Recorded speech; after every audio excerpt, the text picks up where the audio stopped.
Okay, hi everyone. My name is Kevin Andrew, and the purpose of this video is for my second year macroeconomics students from the University of Victoria to understand kind of what's going on in the world right now from an economic point of view.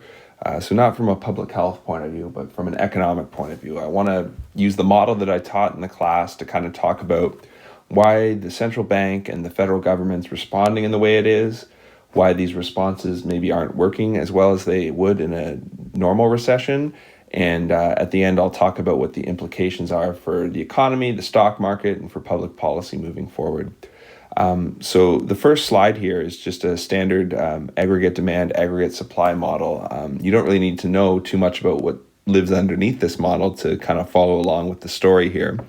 But just for the record, on the vertical axis, I've put inflation, pi, and on the horizontal axis, I've put real GDP, which is y. And we're going to start out in what's called a long-run equilibrium. So pi star is the long-run equilibrium rate of inflation, which you could kind of think is 2% probably in Canada, which is the central bank's target. And y star is the natural rate of output. So it's the long-run rate of output, which the economy would trend towards. And in a long-run equilibrium, the long-run aggregate supply is equal to the short-run aggregate supply, which is equal to aggregate demand at y star and pi star. So this is basically what things look like in a long-run equilibrium before any shocks kind of change the economy. Now, I've put in brackets for both the short-run aggregate supply curve and the aggregate demand curve, the sorts of things which are going to shift these curves, which I'm going to refer to as shocks. And so just as I tell the story, we can remember the sorts of things that are going to shift the curves. So the start of our story really is a supply shock. So the coronavirus starts it's identified at the beginning of January in China, and it's probably existed for some time before then, but things really start to ramp up in earnest in January and moving into February in China. So the initial way this is felt in the West is through a supply shock due to disruptions to supply chains. So my understanding is that Hubei province in China, in particular the city of Wuhan, two of the major industries are steel and automobile manufacturing. So I'm from southwestern Ontario, in particular the city of Hamilton, where we make steel, and in places like Woodstock, Ontario, we have a Corolla plant or a Toyota plant. And I kind of think of this area of China being similar to where I'm from, and that it's very manufacturing heavy. So a lot of companies, including GM, have manufacturing plants in this region. A lot of the inputs to other products would have been produced here, so the supply chains are disrupted in an international scale. So even if the problem is contained to China at this point, we've still had a negative supply shock due to this. As well, China is a growing part of world demand for goods and services, and obviously there's a demand shock in China as well. But for now, we'll just treat this as a negative shock to the supply curve, which leads to a higher rate of inflation and lower real GDP. Now, the reason why there's going to be a higher rate of inflation is because when there's less of stuff, there's upward pressure on prices. So when things are scarce, that's going to drive prices up, which would lead to higher inflation. And obviously, because it's a negative shock, the new equilibrium is going to feature a lower level of real GDP. Now, the response to this in the beginning of March, actually, both the Federal Reserve in the U.S. and the Bank of Canada basically introduced rate cuts, which is a form of monetary policy which is designed to shift the aggregate demand curve to the right. So in a perfect world, what should have happened was the aggregate demand curve would shift to the right, bringing us back towards our natural rate and stimulating the economy so that we don't have a deep recession. I'm going to talk in a second why we don't live in a perfect world and why this didn't work. But, in the normal case of a negative supply shock, this is kind of what would happen.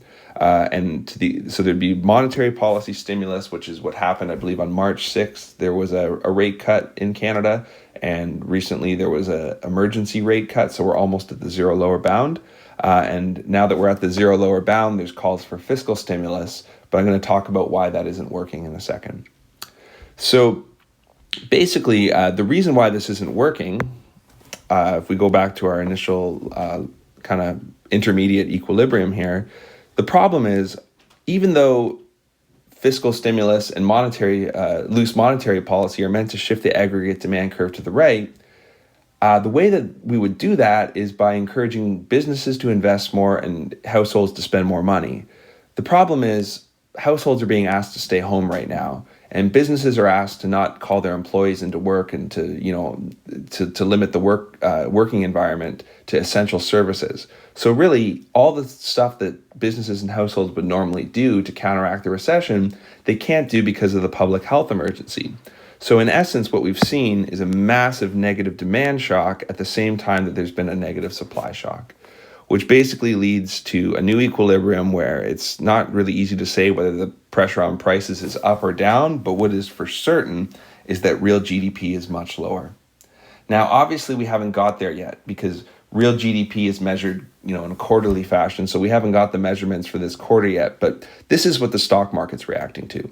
The stock market is anticipating that a recession is coming and that a lot of businesses are either going to fail or not make money for a while. So basically, the measures that we're taking to try and limit the spread of the coronavirus are reducing aggregate demand, which are having a counterproductive effect on the policies that the central bank and that the federal government are trying to implement to help things. So we've kind of got a situation where the economic health and public health are at odds with each other right now. And given what's happening, public health is probably the most important thing right now. So it kind of looks like we're going to have to accept a recession at this point as part of dealing with this emergency. So just by using this simple model, I can actually make a few kind of comments about policy. First comment I want to make is that if the underlying cause of this situation is the public health crisis, we need to deal with the public health crisis head on. So whatever resources our government has should be marshaled towards dealing with this crisis. So if that means giving funding to companies and scientists that are working on developing vaccines or ways to slow down the virus, then we need to do that. If that means telling people to stay home and social distance, we need to do that because the underlying cause of this recession is at heart a public health emergency that needs to be dealt with.